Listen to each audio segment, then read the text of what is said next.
BNP জন্মলগ্ন থেকেই গণতান্ত্রিক সংবিধান ও সুশাসনের জন্য আইনি ও প্রাতিষ্ঠানিক কাঠামো নির্মাণ করার মাধ্যমে ন্যায় বিচার নিশ্চিত করা এবং এর জন্য যখনই আবার সেটা বিপন্ন হয়েছে তখন তার জন্য নিরবচ্ছিন্ন সংগ্রাম করে এসেছে। এই দল মনে করে একটি আদর্শ রাষ্ট্র ও সমাজে নেতৃস্থানীয় মানুষদের যোগ্যতা, দক্ষতা, ন্যায়পরায়ণতা, সৎ ও মানবিক গুণাবলী থাকা অনেক গুরুত্বপূর্ণ বিষয়। বিএনপি যতবারই ক্ষমতায় এসেছে ততবারই উল্লিখিত বিষয়গুলোকে অগ্রাধিকার দিয়েছে। জাতীয়তাবাদী শক্তির সমবেত ধ্বনি হচ্ছে সুশাসন ও ন্যায় বিচার নিশ্চিত করা। বর্তমান সময়ে নানাবিধ সামাজিক অপরাধের বিভিন্ন মাত্রার প্রকাশ দেখা যাচ্ছে। প্রশাসনিক স্থবিরতার কারণেই মব কালচারের প্রকোপ বৃদ্ধি পাচ্ছে। অবৈধ কালো টাকা এবং গোপন অপতৎপরতার প্রভাবে মব কালচারের নামে সমাজে বিশৃঙ্খলার চেষ্টা চলছে।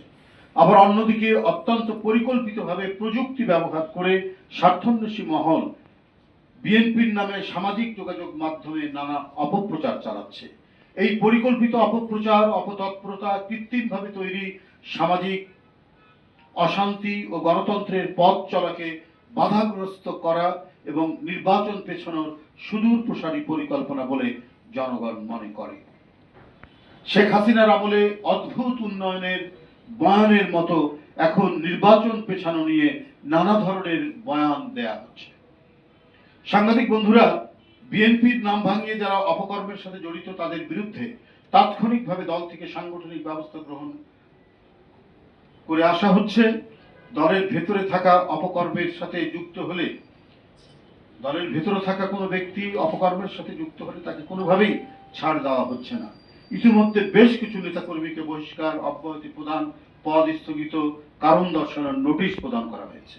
আমরা লক্ষ্য করেছি দলের পক্ষ থেকে এহেন চলমান সাংগঠনিক ব্যবস্থার বিষয়ে গণমাধ্যমে খুব একটা উল্লেখ করা হয়নি। উপরন্তু আইন শৃঙ্খলা বাহিনীর ঢিলে ঢালা ভূমিকা রহস্যজনক।